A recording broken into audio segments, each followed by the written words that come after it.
Somebody could have heard the just but that's a good title. Yeah.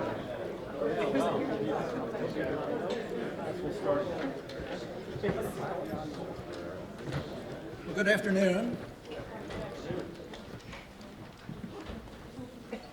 When the program began this morning, Michelle Crowell, introducing Hillary Green, said she was the author of, that is Hillary, of a particularly timely book. Well, I'm about to introduce the author of a really, really timely book about the end of wars, how wars end, when they end. And it's so timely that our speaker, Michael Vorenberg, was interviewed yesterday morning on the Morning Joe program. So some of you may have seen him on MSNBC yesterday. Now, it's a funny thing about this book. When Michael said that I should mention that copies are available in the lobby, and he said, be sure to buy it. You don't have to read it, but be sure to buy it. This is really a very important book, but there's one thing that's pretty strange about it. If you look on the back cover, you'll see endorsements from a usual array of Lincoln specialists and authorities, Eric Foner, Martha Hodes, Carolyn Janney, John Meacham. But then there's this character, Tony Kushner. What's he doing here? He's not a Lincoln specialist. He's a playwright. He's best known for the Pulitzer Prize-winning drama, Angels in America. So how is he listed here? What's up? Well, it turns out that he is also Steven Spielberg's major writer, and he wrote the script for the movie Lincoln, even though that script purportedly is based on Doris Kearns Goodwin's Team of Rivals. But in reality, it's based on Michael Vorenberg's first book, which is called Final Freedom, the Civil War, the Abolition of Slavery, and the 13th Amendment. It was a book published back in 2001, and it was based on the doctoral dissertation that he wrote at Harvard, where he studied with, among other people, David Herbert Donald, who was my mentor way back when, and also with William Gannap. Now, he has been a member of the history department at Brown University for many years, and he is also the author of the Emancipation Proclamation, A Brief History with Documents, as well as several really important articles about Lincoln, about slavery, about the US Constitution, and most notably, a really good article about the historical accuracy of Spielberg's Lincoln. So please join me in welcoming Michael Vorenberg.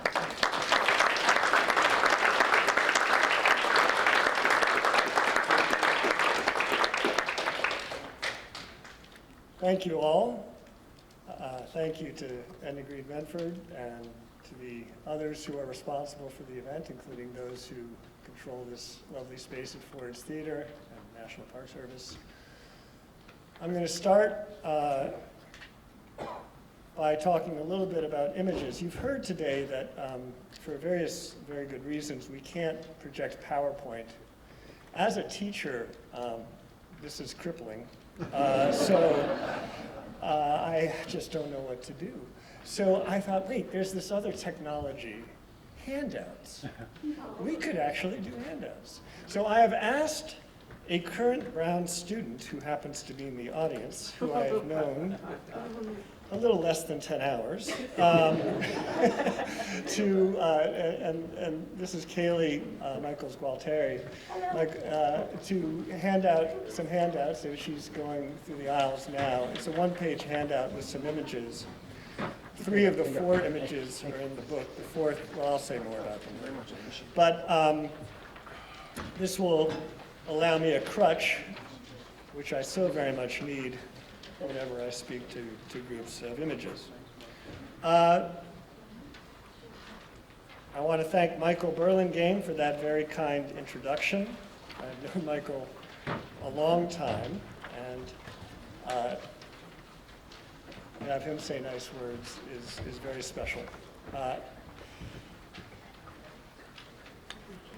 I have this new book. It's called Lincoln's Peace. It's published by Alfred A. Knopf, and it came out 3 days ago. So the timing was really nice. I appreciate that this event happened to be timed that way. I've been working on this book for a while, and I'm going to speak a little bit about the origins of this book, which I hope will contextualize it in terms of the Civil War, but also wars generally. And then I'll touch on some highlights of the book and a couple arguments, one in particular that I want to emphasize today. Although I didn't really start writing this book in earnest until about 10 years ago, the kernel of the book was planted in my head back in 2003,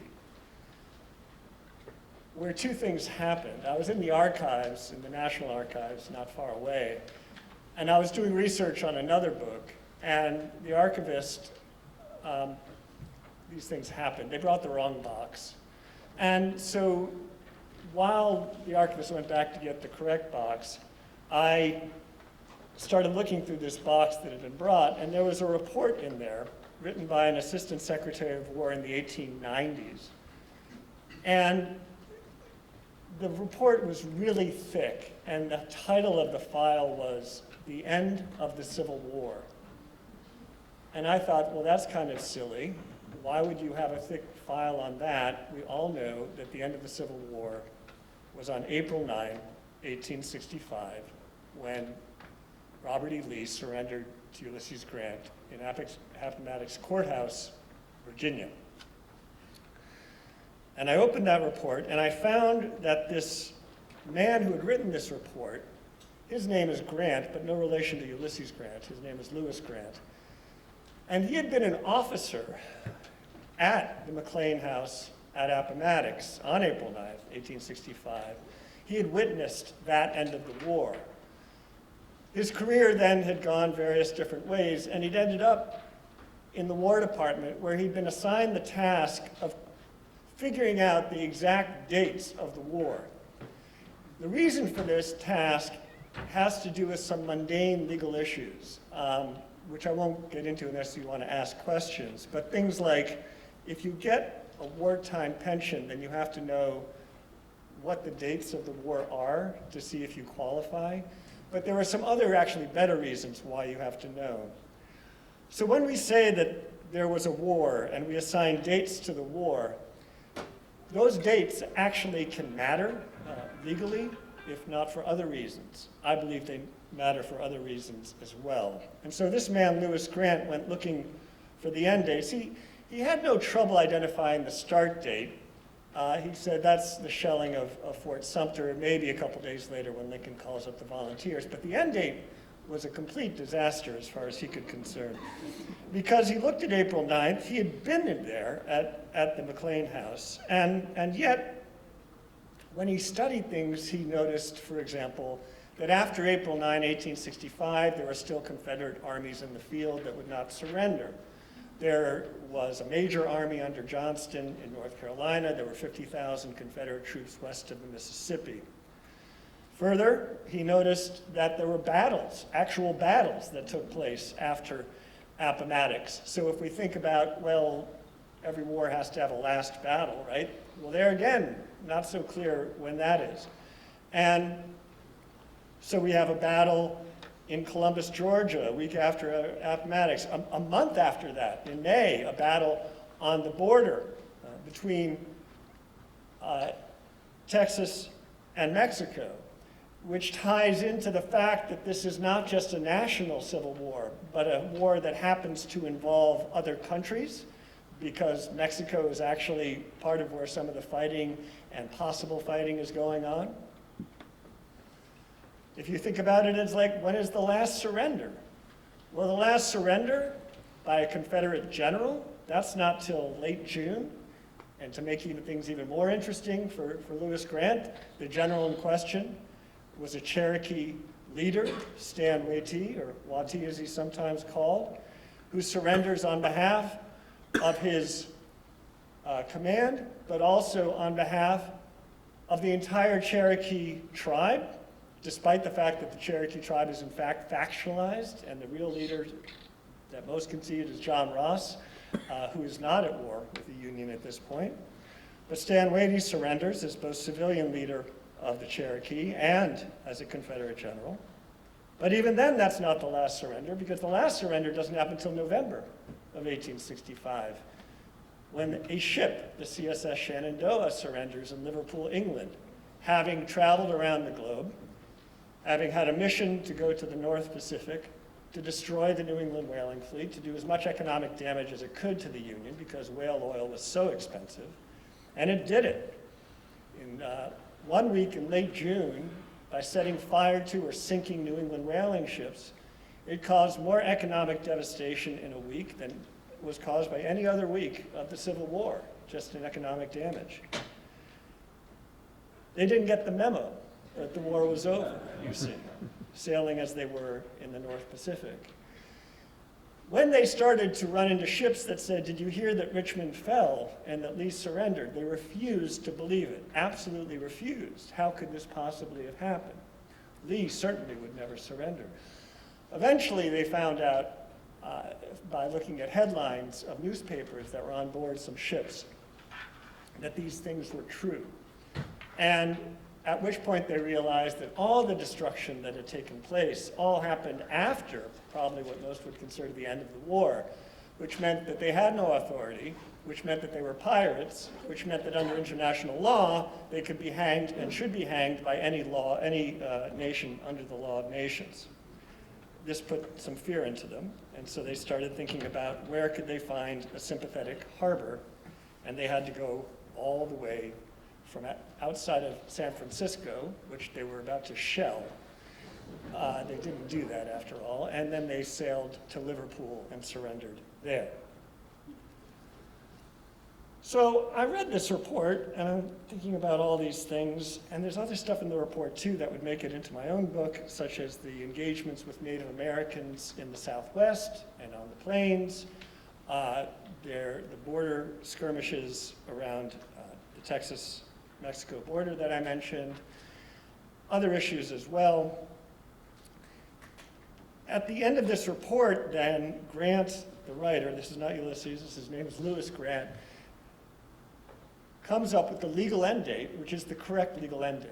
It had been affirmed, actually, although no one really paid attention, by the US Supreme Court. And that end date is August 20th, 1866, which is 16 months after the surrender at Appomattox. What happened on that day? On that day, President Andrew Johnson declared, quote, "The insurrection is at an end." And I thought to myself as I read that report, well, that's kind of funny, that a president could just declare the war at an end. Now, why I thought that in particular was because 3 days earlier, President George W. Bush had stood on a ship named the Abraham Lincoln and declared that combat operations in Iraq were over. And behind him was a banner that said "Mission Accomplished," and so this became known as the Mission Accomplished speech. A president, George Bush, had declared the war over. Now you could say technically he said, now we enter a war of occupation, but he was declaring the war over in 2003. And by the way, political scientists who study international relations work with a major database that has the beginning and end dates of every war since about 1800 with all the lists of numbers of casualties. That database lists as the end date of the US-Iraqi war, that US-Iraqi war, as the date of Bush's speech, which I believe is May 1st, 2003. So that's how serious that speech was. So can presidents declare war is over? Can you just say a war is over and it's over? We mock that idea, perhaps. I think a lot of people mocked the Mission Accomplished speech at the time.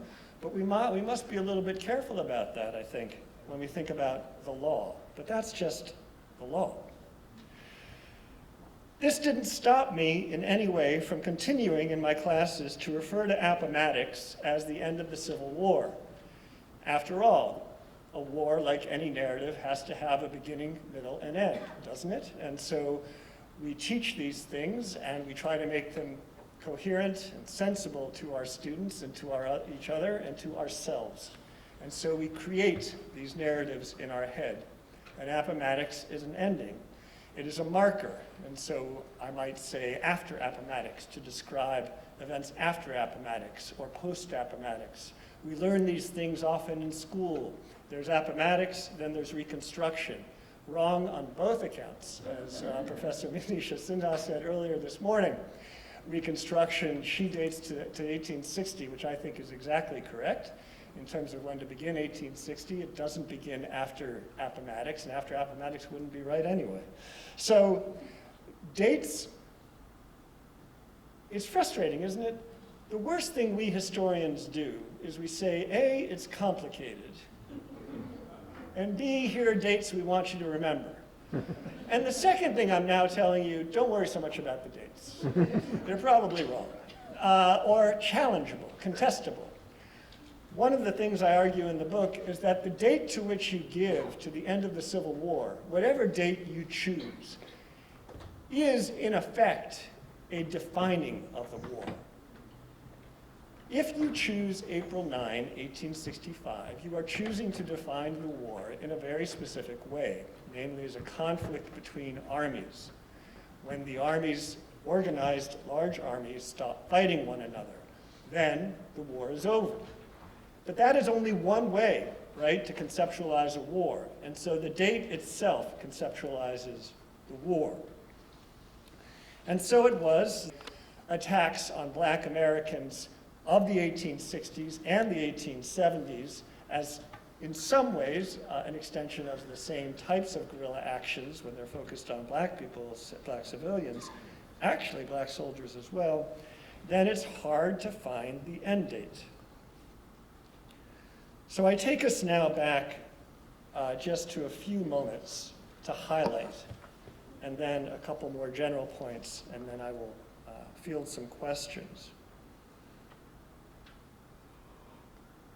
To the images.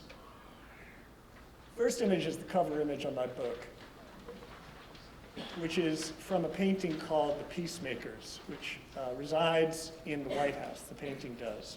It's actually a replica. The original was destroyed, but luckily the artist created a smaller version. This is a depiction of a meeting that took place on March 28, 1865 on board the River Queen. Abraham Lincoln had left the White House at the invitation of Ulysses Grant to visit City Point, Virginia, which was the headquarters of Grant. I argue in the book that when Lincoln left the White House to visit, he fully expected not to return until he had witnessed and perhaps orchestrated the end of the Civil War and had helped set the template for the peace to come. He stayed down at City Point for around 2 weeks, by far the longest time that Lincoln would ever spend away from the White House. That's how committed he was to really seeing firsthand the end of the war. He didn't get to see it, though, for a variety of reasons. He did get to see Richmond after it fell, and he toured through Richmond on April 4th. But the armies were still, of course, out there. And furthermore, Jefferson Davis was still on the loose, the president of the Confederacy. Davis himself had given speeches after he had evacuated Richmond with his cabinet on a train, now called the Cabinet Car. It was the Confederate government on wheels. And so Davis said publicly that the Confederacy still lives on, that the Confederate Army has never been stronger. We're great. Why? Because we don't have to defend Richmond and Petersburg anymore. We can concentrate our efforts on the Union Army. We can just get Lee's army to match up with Johnston's in North Carolina and just roam about the country. No one can stop us. Far from thinking that this war was going to be over soon. Anyway, Lincoln eventually leaves, and he arrives back in Washington on April 9 and gets the news about the surrender. And he's very pleased, and people come and serenade the White House, and Lincoln speaks a few words of congratulations. Never once, though, if you look at those words, does he say that the war is over. He talks about, what is next to come. And then a few days later, he gives a speech, which turns out to be his last speech. And again, look carefully at it. He's talking about Reconstruction. He's talking about Union victories. But he's not saying that the war is over. And then, as we know, as I've already told you in various events, the war, of course, continues. We should have known this, or people might have known this right at that time. April 9th is an event that is so memorialized, I'm not going to take you through the moments of that day.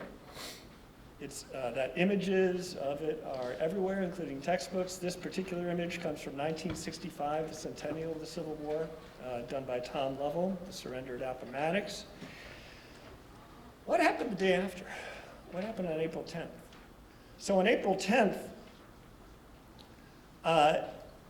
Lee and Grant meet again. Grant rides out and meets with Lee, and they sit on horseback and they talk to one another, and this time no one really hears what they're saying. On April 9th, there are lots of people around who wrote reminiscences. So Grant, up to this point, has been very magnanimous, as many people know about that surrender. In that meeting depicted on the cover, one of the things that Lincoln had said was, "Let them up easy." In other words, speaking of the Confederates, let them up easy. It's a line that comes from wrestling. Lincoln had been a wrestler in his early days. It's the way he sort of ingratiated himself with people in the New Salem community.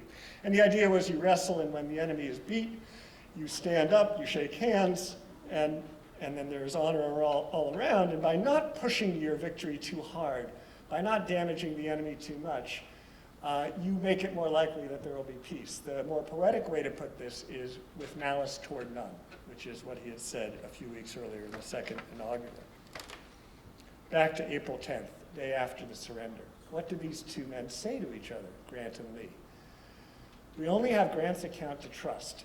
And Grant, what he does is he asks Lee if Lee would please write a letter to Davis, Jefferson Davis, or some kind of message, and ask Davis to officially surrender the Confederacy, because for a force to surrender, you need the civilian authorities to surrender. This is under the laws of war. Even if this wasn't a legitimate war between nations, it certainly was a great war. That's what Lincoln had called it at Gettysburg. You needed the Confederate authorities, civilian authorities, to surrender. Lee says he won't do it. Lee says that he is the inferior to Davis, and Davis, he won't challenge Davis, and he knows that Davis wants to keep on fighting, so Lee refuses. Lee then says, I suspect it may take your troops 3 or 4 years marching back and forth across this country before you put down the rest of this war. Lee said that. And Grant says, I hope that's not the case, but he understands that it's correct. So from that moment, right, Lee understands that this is what's ahead.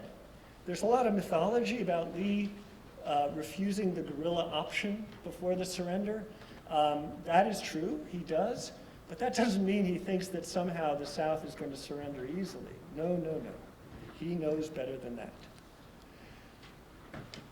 So that's just an example of how complex this is, about thinking about how wars end and how in fact they don't.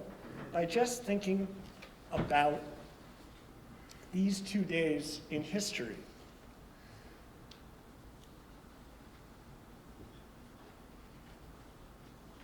Lincoln had taken this kind approach, and then he is succeeded by Johnson, and everything changes. Not right away because Johnson's a racist, which he is, and that would definitely affect things, but because Lincoln has been assassinated, which changes the terrain of politics immediately. How now can Northerners be kind to Southerners and let them up easy when they blame the South for Lincoln's assassination? We now know today that this was a conspiracy involving, well, ultimately 9 people were charged and 8 people were convicted. 1 was in England. 4 of them were hanged, 4 sent to Fort Jefferson in dry Tortugas. But they didn't know that then. They assumed it was a Confederate operation, many Northerners, and the rage was there. When William Sherman sets out to have his meeting with Johnston, he's just about to go, and he learns about the news of the surrender, of the assassination. And he tells his officers, while I'm away, your duty is to keep the US soldiers from going into the neighborhoods because I am very worried that they will commit reprisals and start killing Southern civilians as reprisals for the killing of Abraham Lincoln. Jefferson Davis, when he hears the news, is very concerned about such reprisals that now the country will face, because he's hoping to negotiate still some kind of surrender where the Confederacy will get its own nation. Now he knows that the chances of that are highly unlikely because no one's going to give him what he wants now that now that they feel that Davis and the Confederacy have assassinated Lincoln.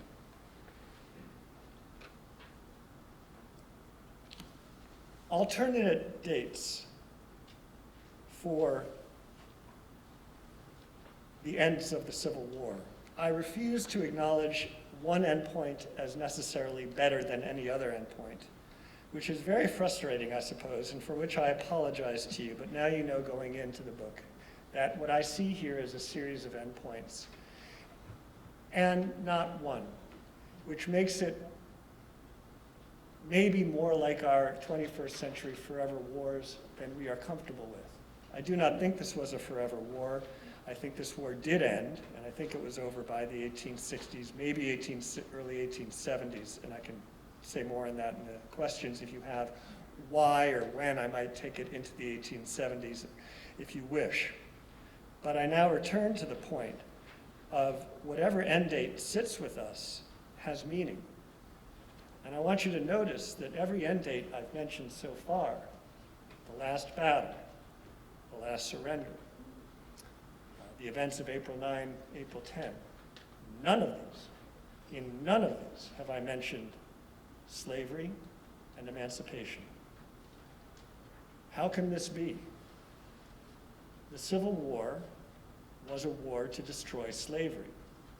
It may not have started out that way from the Union side, but it absolutely had been declared that way by 1865, first with the Emancipation Proclamation, but then most vividly in the passage from the second inaugural delivered by Lincoln, already quoted here by Harold Holzer, that this war, if it must go on until slavery be destroyed, so be it, until every drop of blood drawn with the lash shall be drawn by the sword. That's a war that's talking about a war to end slavery. If a war should be defined, if its end should be defined as the achievement of its objective, and if the objective was the destruction of slavery and not simply the reuniting of the states into one union, how is it that we don't have a fixed end date, or excuse me, an end date that's commonly used for the end of the Civil War that corresponds in some way to emancipation? There are such dates to choose from, to be sure. There is the 13th Amendment. That passed Congress while the war was still going unquestionably in January. It was declared ratified by William Henry Seward in December of 1865. He proclaimed it ratified when it had the requisite votes. And then there's Juneteenth. Juneteenth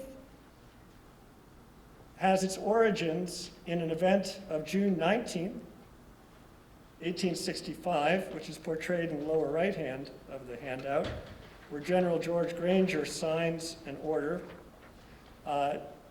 He also first reads the Emancipation Proclamation out loud in Galveston, where the US troops have landed. They finally made it to Texas and held on to their Texas occupation. So George Granger signs, he reads the proclamation and he signs this order, an order that not only proclaims that slavery's ended, but declares absolute equality as existing among all peoples in the state. Absolute equality. Within weeks, however, Granger's forces, dealing with a large population of newly emancipated African Americans, deal with this by passing ordinances saying that black people must stay off the streets at night, that they should return to their former masters and seek work there. They are stopped, the black people who are stopped on the street by Union soldiers who ask them, literally, who do you belong to? So that's the language of slavery still being asked, and then escorted to the masters, former masters. This is obviously not a vision of freedom that goes well in terms of thinking about the end of the war. 1 year after, on June 19th, 1866, black Texans in all over the cities of Texas, especially in Houston, because that was their biggest population was there, but also in Galveston, held demonstrations in front of Union encampments. And they chanted and told people there, absolute equality, absolute equality. They reminded the Army of the absolute equality that had been promised them. That, at least in my mind, was the first Juneteenth. This coming summer, you're going to hear people say that it's the 160th anniversary of the first Juneteenth, because that's when Granger signed these orders. I would argue that you should argue to disagree and say that it's the 159th, because the first Juneteenth is really 1866. It also doesn't make a very good end date of the Civil War, because of course slavery was not over nationally. And so it's worth pondering then the why of how we have a timeline for emancipation and slavery, an important timeline worth knowing with really important dates. That timeline is marked by a mural in Galveston, that's where that image is from. Reginald Adams, who's one of a team, he's the head of the team of artists who did the mural, kindly allowed me to use this image in my book. That's Harriet Tubman on the left, and then we have Lincoln, and then Granger, and then a future, which includes a black astronaut. What's really cool about this mural, those circles on the far right, they've changed since then, and they can be changed again, right? So that as events change, you can retell the story, whatever that story is, of black Americans nationally or in Texas. That's an evolving story. That's how memory actually works in commemoration objects in other countries, not so much in the US. And meanwhile, if you drive now to Appomattox, as I will, for the 160th anniversary in April, you are met at every entrance, you cannot escape it, with the sign that's on the left, Appomattox County, where our nation reunited, with arms stacked. No violence after Appomattox, of course. A nation reunited. We are left now to figure out how both of these ideas of endings can coexist, if they both can coexist, and whether Lincoln, in his quest for a peace, could have found a way to make these things come together. I like to think he would have. I know he would have done better than Andrew Johnson. But that is a bar too low. We simply don't know, and we must now ponder for ourselves that question. And if the answer is he might not have gotten us out of the war, he might have won the war but not the peace, then what must we now do to finish the work that Lincoln had begun? Thank you.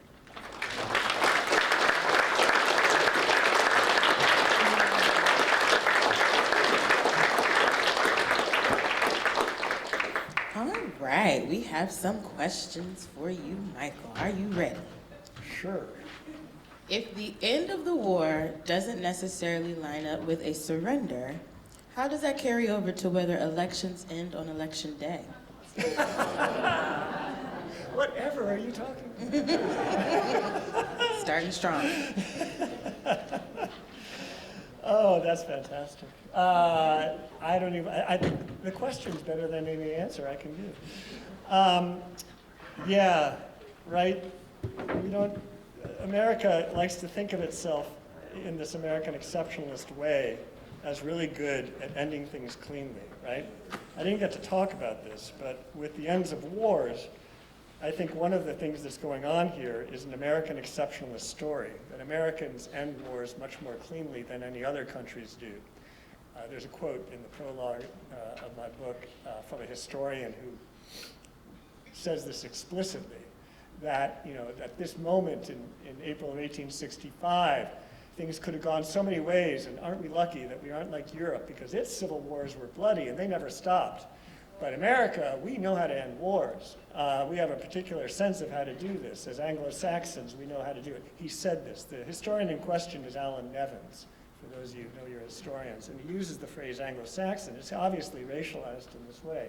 So American Anglo-Saxons, they know how to end wars, written in 1971, 2 years before the peace accords in Vietnam that's supposed to end Vietnam. And yet, 1975 is the last troop withdrawal. We're about to hit the 50th anniversary of that non-ending/ending. In the same way, we're the greatest electoral republic on earth, right? So we have elections, and we know who wins. That has actually not been true for a long time. And so we obviously might think of the more recent elections, but before me are some very renowned historians of the Civil War and Reconstruction who immediately are thinking what I'm thinking, which is, I suspect, 1876. You want a messy election, right? So that's an election that requires a 15-person electoral commission to figure out who won. And it takes them months. I mean, they just barely kind of make it under the wire before the actual inauguration day. And they do it, and no one, and they do it in a way, it's not like it was done through careful analysis. It was 7 Democrats, 7 Republicans, and 1 independent. The independent, David Davis, decided for various reasons, perhaps including a political bargain, that he was going to go with the Republicans, and every single vote for every single contested state was 8-7. So that's how that was resulted. Yeah, Americans think they're pretty good at ending tough things. Maybe they're not. Moving on, can you please expand on Lee's thoughts that CSA could continue fighting after Richmond fell, and Appomattox by having a guerrilla war? So Lee believed that the Confederacy still existed after the Civil War. We now know, in hindsight, that that was ridiculous. However, I'm sorry, I said Lee. Jefferson Davis. So Jefferson Davis, what's going on with Davis? Davis, once he leaves, he heads into the interior of Virginia. Then he starts making his way. His plan is to get to Havana, Cuba, and from there to get to Europe, and to make an appeal directly to Napoleon III, known by Americans as Louis Napoleon. Napoleon III has installed Maximilian in Texas, and the French troops are in Mexico, and the French troops are in Mexico supporting Maximilian. Okay, so the idea is to get to France, ask France for France's help, make a deal. And make a deal which could include things like, hey, if the Confederacy wins, most favored nation status when it comes back to the cotton being sold. All sorts of things can be promised. And this wasn't quite so crazy. And by the way, isn't this exactly what happened with the American Revolution? The revolutionaries were going to lose. France came and saved them. This is exactly what not just Jefferson Davis, but many holdouts or diehard Confederates expected. If you read the Galveston newspapers into 1865, the summer, they're absolutely ready for the French ships to show up any day and bail out the Confederacy, just like they had done with the revolutionaries. After all, the Confederacy saw themselves as the true inheritors of the American Revolution. So this is what's going on his mind, besides the fact that Davis is, a little deluded himself. But that was the theory. And France, of course, didn't budge, mainly because of the very good work done by Secretary of State Seward, making sure that he didn't budge. The Constitution says Congress declares war. Did Congress declare the end of the war of the rebellion? No. Short and sweet, okay. No, no. I wish it could be. So Congress actually did twice. That was the problem. Once it did it without realizing it had done it, and the second time it did it and it meant to, but it was the first time that counted. On August 20th, 1866, President Johnson gives this proclamation declaring the insurrection at an end. Why? Johnson wants to take away the war powers that Congress is using for Reconstruction. With those war powers, Congress and Secretary of War Stanton and Grant are using the U.S. Army to affect Reconstruction, to help affect Reconstruction in the South. Having the Army in the South is absolutely crucial. Okay. If you say the war is over, then you have taken away the legitimacy of having the Army in the South. At which point, what can happen is that the civilian white authorities in the southern states can start arresting the U.S. soldiers, which is exactly what happens, by the way. After Johnson's proclamation, they start throwing soldiers in jail. Not to mention, in Maryland, because they say the war is over, they actually go back to the Maryland system of auctioning off black young people as apprentices and selling, there's a case where there are a number of women who are sold into involuntary servitude as debtors. This is right after the August 20th proclamation. So the implications of this are significant. Now, when Congress comes back into session in December, it passes a funding bill, a really mundane bill. And in that bill, there's some language about pay for officers in the U.S. Army. And really no one's paying that close attention to this, but it just happens that they mention the Johnson proclamation as the date to be used for the end of war in terms of pay raises for officers. In doing so, they did in effect then give ammunition to the argument that the war ended on August 20th. And that's what the Supreme Court affirmed. It took that funding bill in conjunction with Johnson's proclamation and said, yeah, the war's over on August 20th. But when Congress realized later on what it had done, it rejected Johnson's proclamation and said, no, the war is not over.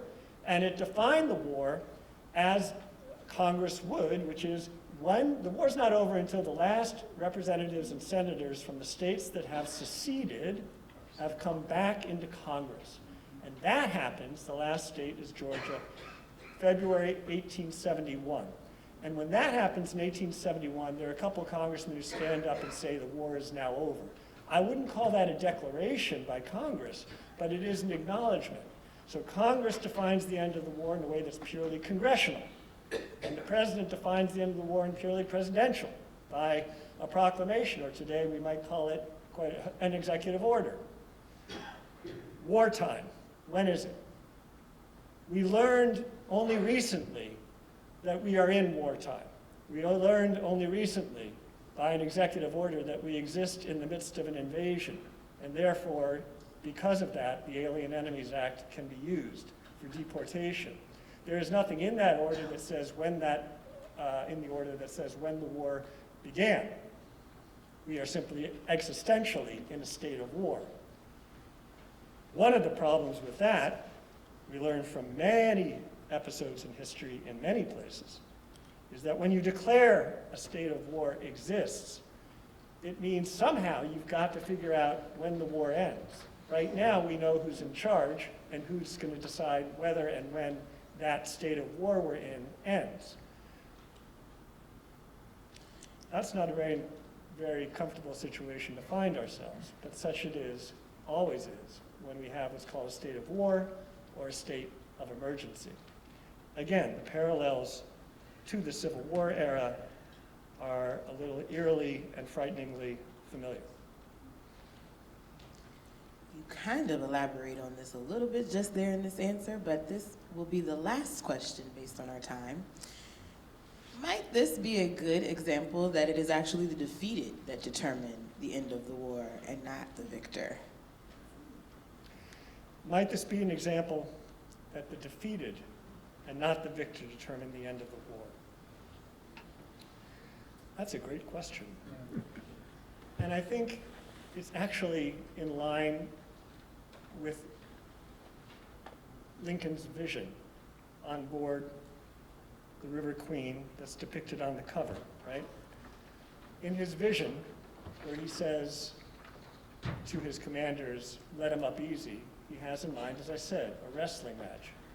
Two things happen. One side wins, but the other thing is the defeated acknowledges defeat. Acknowledges defeat. Lincoln expected some kind of acknowledgement of defeat. He may have been naive. I think he was a bit. I don't think he knew, I'm not sure, you know, it may have taken generations for people to know just how deeply ingrained the refusal to defeat was among white supremacist Confederates who were fighting for not only their own nation, but the perpetuation of enslavement of black people. I think Lincoln underestimated the possibility of a united South saying, we have been defeated.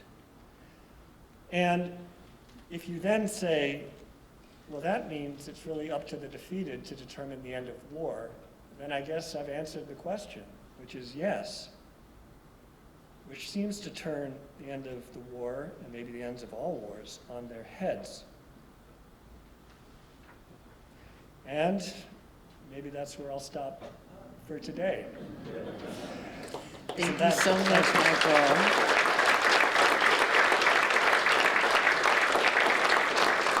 All right, ladies and gentlemen, we are